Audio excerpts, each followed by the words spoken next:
अगर गांधी जी की चल जाती तो हिंदुस्तान पर कांग्रेस या बीजेपी नहीं बल्कि मुस्लिम लीग का राज होता। मुगल शासन खत्म होने के बाद भी हिंदुस्तान की बहुसंख्यक हिंदू आबादी अल्पसंख्यक मुसलमानों के इस्लामिक या शरिया कानून के साए में सांस लेने के लिए मजबूर होती। यह रहस्योद्घाटन हो रहा है डोमिनिक लॉपियर और लैरी कॉलिंस की किताब फ्रीडम एट मिडनाइट से।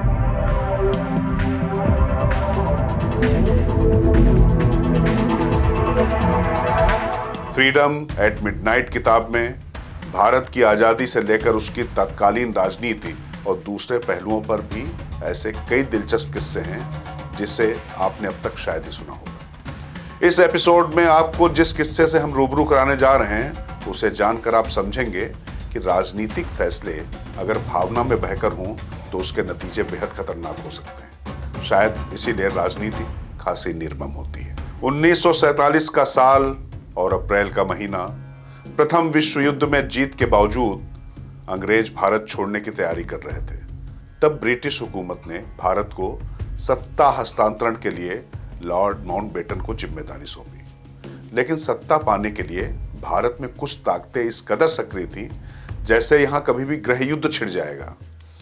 किसी समुदाय की भैंस यदि किसी दूसरे समुदाय के व्यक्ति के खेत में चली जाए तो उसके नाम पर दंगे हुए जा रहे थे।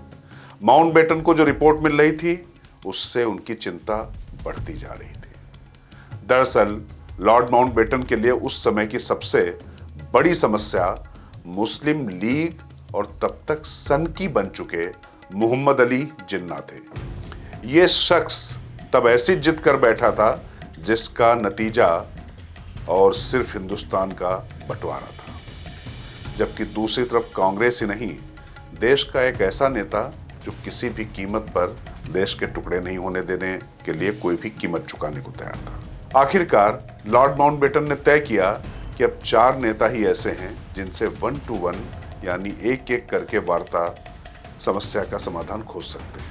और ये 4 नेता थे पंडित जवाहरलाल नेहरू, महात्मा गांधी, सरदार पटेल और मोहम्मद अली जिन्ना। तब वायसराय लॉर्ड माउंटबेटन ने इन नेताओं से बातचीत के लिए जो कमरा चुना वो था उनका स्टडी रूम। और सबसे पहले उन्होंने जवाहरलाल नेहरू से बात की और उसके बाद बारी आई महात्मा गांधी की। महात्मा गांधी तब तक लॉर्ड माउंटबेटन के स्टडी रूम में आकर बैठ चुके थे। लॉर्ड माउंटबेटन को सूती की चादर में लपेटे दुबले पतले महात्मा गांधी के चेहरे पर एक अजीब सी चिंता और उदासी साफ साफ नजर आ रही थी। जैसा कि इस वक्त के बिहार से बंगाल और पंजाब सिंध तक हिंदू और मुसलमानों के बीच हिंसा और दंगों की आग महात्मा गांधी को अंदर तक झुलसा रही थी। इस बीच लॉर्ड माउंटबेटन ने ज्यों ही अपनी बात रखी, महात्मा गांधी ने तपाक से गुजारिश कर डाली, भारत का विभाजन करके नहीं जाइए, चाहे भारत के टुकड़े करने से इनकार करने की वजह से खून की नदियां ही क्यों ना बह जाएं। तब लॉर्ड माउंटबेटन ने महात्मा गांधी को भरोसा दिलाने के अंदाज में कहा कि भारत का बंटवारा तो वह हल है जिसका सहारा मैं सबसे बाद में लेना चाहता हूं, लेकिन इसके अलावा और क्या क्या रास्ते हैं। और फिर इसके बाद महात्मा गांधी ने जो कहा उसे सुनकर माउंटबेटन भी चौंक गए। तब गांधी ने भारत माँ और उसके होने वाले बंटवारे की तुलना बच्चों से की और कहा कि बच्चे के 2 टुकड़े करने के बजाय उसे मुसलमानों को दे दें। मैं इसके लिए तैयार हूं कि अपने प्रतिद्वंदी मोहम्मद अली जिन्ना और उनकी मुस्लिम लीग से सरकार बनाने को कहा जाए और 30 करोड़ हिंदुओं को उनके शासन के अधीन कर दिया जाए। फिर सत्ता इस सरकार के हाथों में सौंप दी जाए। मोहम्मद अली जिन्ना जो हिस्सा मांगते हैं उसके बजाय उन्हें पूरा हिंदुस्तान ही दे दिया जाए। गांधी की यह बात सुनकर माउंटबेटन ने पूछ ही लिया, आखिर आपको ये कैसे भरोसा है कि कांग्रेस इसे स्वीकार कर लेगी।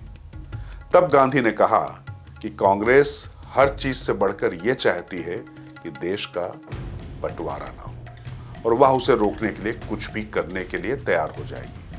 हालांकि माउंटबेटन को भी यह पता था कि गांधी का यह सुझाव व्यवहारिक नहीं और कांग्रेस इसके लिए कभी भी तैयार नहीं होगी। लेकिन फिर माउंटबेटन ने महात्मा से कहा कि अगर आप औपचारिक तौर पर इसके लिए कांग्रेस को तैयार कर लें तो मैं इस सुझाव पर विचार करने के लिए तैयार हूं।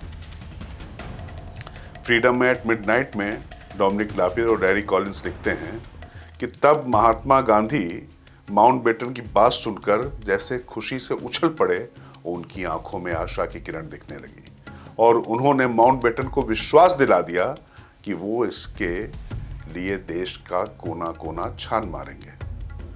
अब महात्मा गांधी जो चाहते थे, आखिर उनका फैसला आपको लगता है कि कोई भी राजनीतिज्ञ मान सकता था?